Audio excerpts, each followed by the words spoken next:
déjà un bel endroit.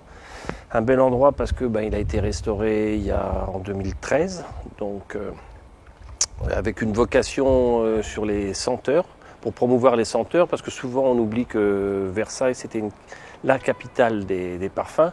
Alors bien sûr il y a Grasse, mais c'est la capitale de la production, alors que Versailles c'est la capitale de la création. Et ce pourquoi il y a une école qui avait été créée par Guerlain qui s'appelle l'ISIPCA. Donc ce lieu, dans un premier temps, il a été dédié aux parfums, ce qui fait que dans la cour, toutes les essences qui sont dans la cour rentrent dans la composition des parfumeurs, même les arbres parce que ce sont des amandiers. Et il y a des roses de Noël, il y a différentes sortes de roses et ainsi de suite. Et il y a 4 petites boutiques magasins qui ont emmené un peu les senteurs, les ont combinés avec les saveurs. Donc il y a 4 lieux où vous allez pouvoir faire un voyage un peu olfactif et sensoriel, enfin plurisensoriel du coup. Donc le premier lieu c'est le restaurant, je dis bien et je pèse mes mots, le restaurant de Versailles, qui s'appelle la Table du 11 avec un jeune chef, Jean-Baptiste. Lavergne-Morandini, le nom est un peu long, mais le chef est très très bon. Il a 26 ans, il a eu son étoile à 24 ans, ce qui est le Graal pour certains qui est attendu jusqu'à la fin d'une vie. Donc il a une étoile Michelin, c'est le restaurant le plus couru de Versailles, ça c'est sûr, et des Yvelines. Et ça se mérite parce qu'il faut quasiment attendre, je dirais, 3 mois pour avoir une table, soit le midi, soit le soir. Donc ça, c'est la partie saveur assise. Il y a une autre partie saveur, mais plus gourmande, et qui va se passer un peu plus dans la journée, qui est un salon de thé, où on peut manger un peu plus... Enfin, on peut prendre des pâtisseries, mais le midi, avoir une restauration un peu plus simple sur une belle terrasse, qui s'appelle Salon sur Cour, qui est dirigé par Pauline. Pauline, donc une jeune femme qui, comme pour beaucoup de nous tous, est tombée amoureuse de l'endroit. L'endroit était quand même la première motivation de s'installer ici. Il y a une autre petite boutique qui est un peu couplée par les liens du mariage qui s'appelle Inédite Toile de Jouy, avec cette boutique-ci qui s'appelle Atelier Saveur, parce que je dis la petite c'est petite par la taille, hein, c'est pas par la qualité, est tenue par Emmanuel, qui a double vocation de tenir les deux, et moi qui suis un peu plus quand même sur celle-ci, un peu moins sur l'autre, parce que celle-ci, je dirais qu'elle a plus une tendance comme féminine. Et là, l'histoire de la cour, ça a été de dire, nous on va continuer là on est sur les saveurs, il va y avoir une partie saveur, mais aussi une partie senteur, parce que j'ai oublié la maison des parfums, qui est le musée que l'on visite. Et on a voulu avoir quelque chose qui soit cohérent avec on mange sur place et puis après on peut quand même avoir des produits que l'on peut emporter et qui sont une vitrine du patrimoine gastronomique culinaire français, mais plus largement qui sont une vitrine du patrimoine du savoir-faire français. C'est-à-dire que nous, je dirais, je parle pour les 4 personnes, enfin, pour tout le monde de la cour, on privilégie des produits français qui sont faits au travers d'un savoir-faire, c'est-à-dire que c'est par le fait qu'ils soient faits en France, c'est le fait qu'ils soient capables de faire perpétuer une tradition et surtout qu'ils racontent une histoire soit d'une région, soit d'une personne, soit d'un savoir-faire. Je dirais que le plus probant, quand on veut parler de savoir-faire, c'est la toile de Jouy. Donc je laisserai Emmanuel en parler parce qu'elle raconte une très belle histoire. Bon, la toile de Jouy en Josas, à côté de Versailles, et qui pouvait, trouver sa place à côté de Versailles, d'autant que c'est la première boutique et l'unique boutique qui est liée avec le musée et qui dispense qui propose des produits. Et puis là, il y a une boutique donc là sur les saveurs. Mais c'est un peu réducteur de dire que c'est une boutique sur les saveurs parce que c'est une boutique qu'on a voulu, et je vais être très honnête, on a voulu faire plein de choses. On a réussi à faire plein de choses, pas forcément dans l'ordre qu'on voulait, ni avec les personnes qu'on voulait, mais c'est une boutique qui est vraiment née d'envie et de rencontres. Donc on a une boutique que l'on peut voir figée comme ça, on se tourne, comme par magie, elle va devenir une autre boutique. Elle va se transformer parce que tout est sur roulette. Et ce qui fait que on pourrait penser qu'on a inventé un concept marketing, mais des clients nous ont dit mais on ne pourrait pas un jour boire un verre. Ben si, vous allez boire un verre. On ne pourrait pas déguster quelque chose. Ben si, on ne pourrait pas faire un atelier. Bien oui, voilà. Donc ça a été ces rencontres qui nous ont nourris et nous, on reste quand même ici pour faire un peu de commerce. Et ça rompt une monotonie, ça nous permet d'avoir un produit qui s'adapte. Et ce qui fait que la cohabitation entre un pot de confiture lors d'une réception et quelqu'un que Saint-Gobain Total fasse un cocktail, ça ne pose pas de problèmes fondamentaux et tout le monde se dit pourquoi on ne l'a pas fait avant. Et ce qui fait qu'on est structuré, on a les produits alimentaires, mais aussi on a beaucoup de produits d'art de la table.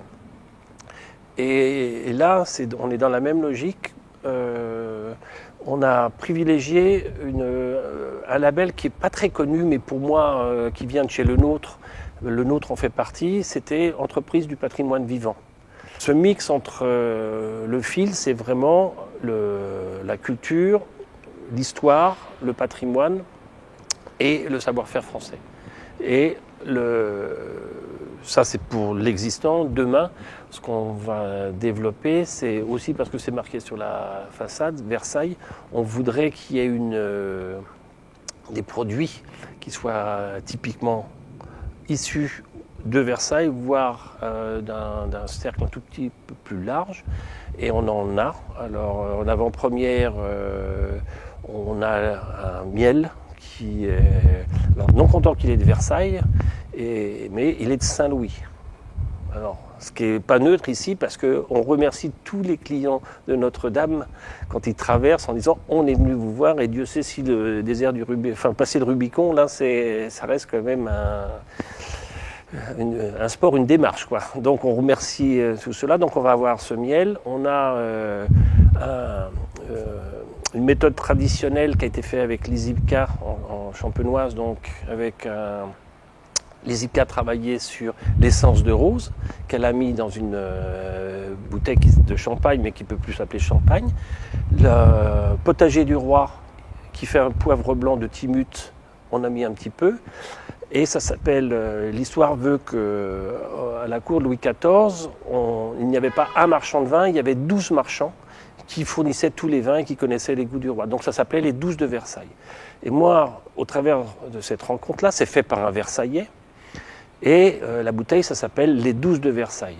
Donc mon voisin s'appelant la table du 11, je ne pouvais que faire le 12 et le propriétaire, enfin celui qui a fait ça, il habite au 13 rue Saint-Honoré. Donc n'y voyez pas quelque chose autour de la numérologie, mais quand même.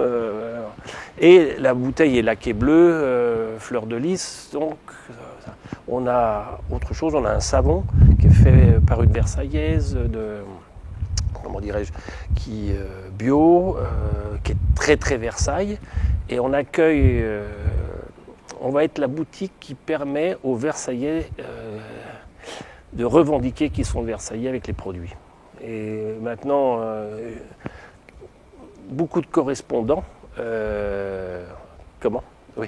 beaucoup de correspondants, comment dirais-je, vont profiter de ces petits cadeaux quand venant ici chez quelqu'un ou repartant, il y a toujours un petit peu de Versailles qui repart. Et bien sûr, nous on a un gros partenariat avec Elisabeth de Fédot, avec toute la collection, mais vraiment, enfin l'ensemble de tous ces produits avec la marque Versailles, Elisabeth de Fédot. Donc les bougies, les home sprays. Voilà, je crois que j'ai fait le tour. En conclusion, je dirais que c'est un choix de vie. Ça a été une envie, ça a été une rencontre, ça a été une envie d'être ici, une rencontre avec aussi la ville qui nous a... Et ça, je tiens à le dire parce que la ville, toute l'équipe de Marie Boël à François de Mazières, on a été vraiment les bienvenus. Et ça nous a permis de réaliser le rêve qu'on voulait faire. Alors, bienvenue dans l'univers de la toile de Jouy. Alors, pour rebondir sur ce que disait Bertrand, on avait à cœur de trouver un projet qui ait du sens pour nous. Et s'il y a bien un projet qui a du sens, c'est d'amener la toile de Jouy à Versailles. La toile de Jouy, c'est une mine d'or, ça fait partie de notre patrimoine, c'est intemporel. Et moi, ça a été une histoire de rencontre. J'ai, après 25 ans de grands groupes en tant que DRH, j'ai voulu faire une petite pause et du coup, j'ai donné de mon temps et j'ai travaillé sur un gros projet qui était l'année du bicentenaire de la mort d'Oberkampf, Oberkampf étant le créateur, l'inventeur de la toile de Jouy. Et à cette occasion, j'ai rencontré des gens merveilleux, dont la conservatrice du musée, la directrice de la boutique du musée de la toile de Jouy et le maire de Jouy. Et quand ce lieu s'est libéré, je leur ai proposé d'amener un petit peu de Jouy en Josas à Versailles. Et pour moi, c'était aussi une façon de perpétuer, je dirais, à la fois ce savoir-faire, mais aussi tout ce qui est derrière. Parce que pour moi, Oberkampf, c'est quelqu'un qui a été entrepreneur dans l'âme, qui est arrivé, il était étranger, il avait 2 francs 6 sous dans les poches, il avait un savoir-faire et surtout envie de travailler sur les couleurs. C'est quelqu'un qui aimait beaucoup le dessin, qui avait déjà un certain savoir-faire, je dirais, sur le tissu, et qui a décidé assez rapidement de se mettre à son compte, et puis qui a créé un empire qui est la manufacture de la toile de Jouy. Donc on est au XVIIIe siècle, et quand on regarde aujourd'hui, la toile de Jouy revient régulièrement dans nos intérieurs, et ça véhicule quelque chose qui est de l'ordre du savoir-vivre français. C'est une image du monde de légèreté, de bonheur, de couleur. On est dans l'actualité parce que dans les toiles d'Oberkampf, on trouvait l'actualité du jour. Quand le ballon de Gonesse est tombé sur les Tuileries, hop, ça a été dans ces toiles, etc. Donc, c'était important que on se souvienne de tout ça, et je pense que ça inspire encore beaucoup d'artistes aujourd'hui.